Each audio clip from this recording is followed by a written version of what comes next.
আমাদের থার্ড অ্যানিভার্সারির দিনটা আমরা কিভাবে কাটালাম সেটাই আজকে শেয়ার করব। তো আসসালামু আলাইকুম এভরিওয়ান, কেমন আছেন সবাই? সকাল সকাল উঠে পড়েছি, বাজে 9টা 10 আর বাইরে এর মধ্যেই প্রচণ্ড রৌদ্র, মানে ইদানিং অনেক বেশি গরম পড়েছে, অনেক বেশি রোদ। একটু মেঘ থাকলে ভাবি যে বৃষ্টি হবে, বাট বৃষ্টি হয় না। তো যখন রোদ পড়েছে ভাবলাম যে আমি আমার গাছটাকে একটু রোদে দিই, যেহেতু ইনডোরে থাকে আর ওইরকম রোদ বেশি একটা পড়ে না। তাই যখন এভাবে রোদ পড়ে আমি একটু চেষ্টা করি গাছটাকে রোদ খাওয়ানোর। আর এর মধ্যে আমি যেই এনে গাছটাকে রোদে দিলাম আর মেঘ হয়ে গেল, রোদ চলে গেল। এটাই হয় আমার সাথে। দেন আমি একটু স্কিন কেয়ার করে নিলাম, একটু ফেস ওয়াশ দিয়ে মুখটা ক্লিন করে নিলাম। আর এই গরমে স্কিন কেয়ার বলতে খুব বেশি কিছু আমার একদমই করতে ইচ্ছে করে না, খুব বেশি প্রোডাক্ট ইউজও করি না। আমি জাস্ট ফেসটা ক্লিন করি ফেস ওয়াশ দিয়ে, আর অ্যালোভেরা যে সুদিং জেলটা আছে ওইটা আমি ময়শ্চারাইজার হিসেবে ইউজ করি। জাস্ট কিছুক্ষণ রেখে আবার পানি দিয়ে ধুয়ে ফেলি, দ্যাটস ইট।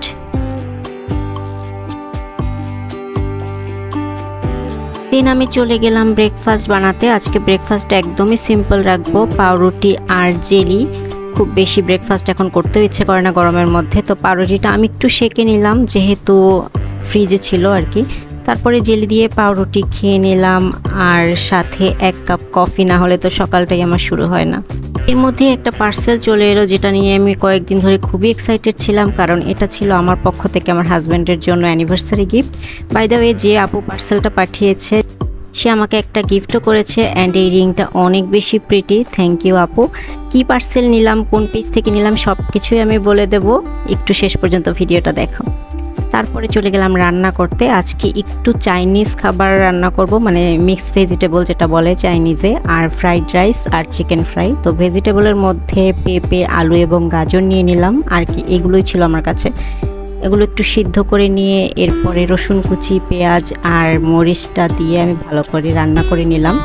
আর আমার কাছে সবজির মধ্যে এই সবজিটা খেতেও ভালো লাগে আর রান্না করতেও অনেক ইজি, একদমই তাড়াতাড়ি হয়ে যায়, যেহেতু এটা হাই ফ্লেমে রান্না করা হয় আর একদমই মশলা টশলা থাকে না। সো আমার কাছে ব্যাপারটা হেলদি লাগে। তো প্রায় আমি রাইস ছাড়াও ভাত দিয়েও এই সবজিটা খাই, আমার কাছে অনেক বেশি ভালো লাগে। তোমাদের কার কাছে এটা ভালো লাগে বলো তো, কমেন্ট করে জানিও।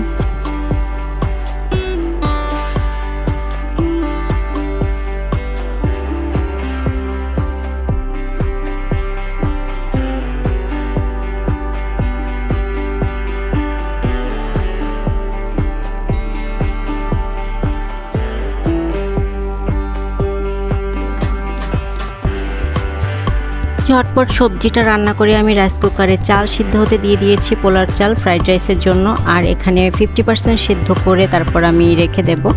দেন চাল সিদ্ধ হতে ভাবলাম যে একটু আইসক্রিম খাই, যেহেতু বাসায় আইসক্রিম ছিল। আর গরমে কাজ টাজ করার পরে আইসক্রিমটা এত বেশি রিলিফ দেয়, আর আমার এমনিতেও আইসক্রিম অনেক বেশি পছন্দ। সো এটা অনেক মজা লাগছিল ওই অবস্থায় আমার কাছে।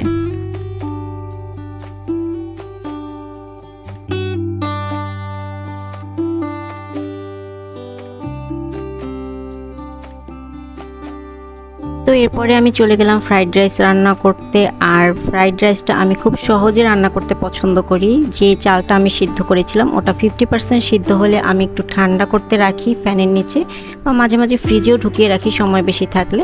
তারপরে যেটা করি, একটু তেল নিয়ে সাথে পেঁয়াজ, মরিচ আর একটু সয়া সস দিয়ে, লবণ দিয়ে, ডিম দিয়ে সুন্দর করে আমি রান্না করে ফেলি। প্রথমে এভাবে ভুনে নিই, তারপর একটু একটু করে রাইসটা মিক্স করে একটু নাড়াচাড়া করলেই আমার রাইসটা রেডি হয়ে যায়। আমি এভাবেই রান্না করি। রাইস রান্নার অনেক নিয়ম আছে, বাট আমার কাছে এটাও ইজি লাগে আর খেতেও অনেক মজা হয়।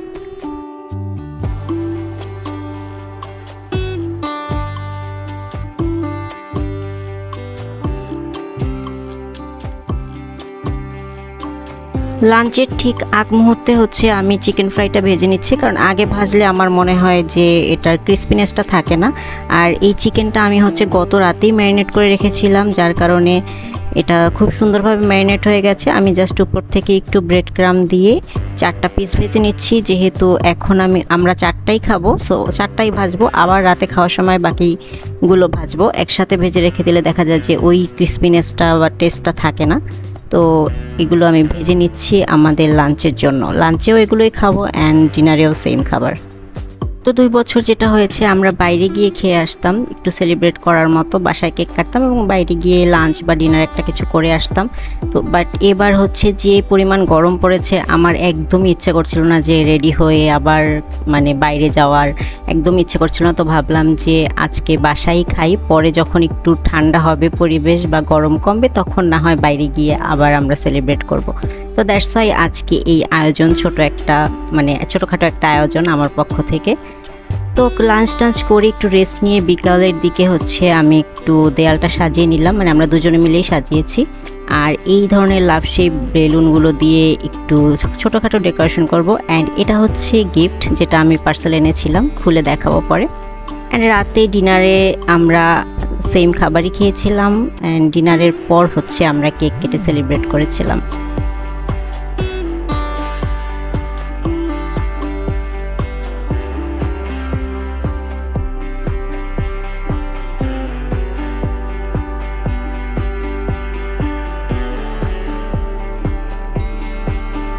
আর এই ধরনের খাবারের সাথে একটুখানি সফট ড্রিঙ্কস না হলে তো চলেই না। সো আমি 2 গ্লাসে একটু মজু ঢেলে নিলাম।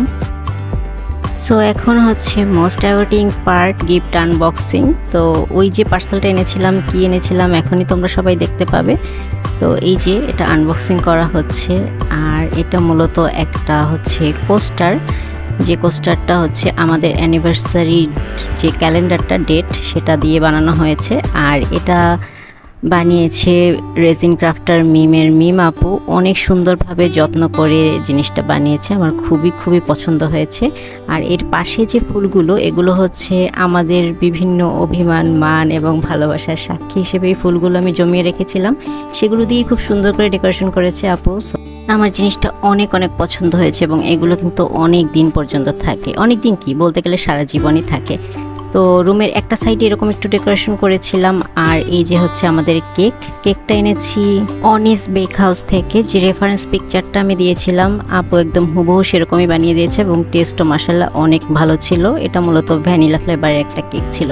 তো এটা মূলত আমাদের একটা ডেকোরেশন ছোটোখাটো, এখানে আমরা কেক কেটে আমাদের 3য় বিবাহবার্ষিকী সেলিব্রেট করব।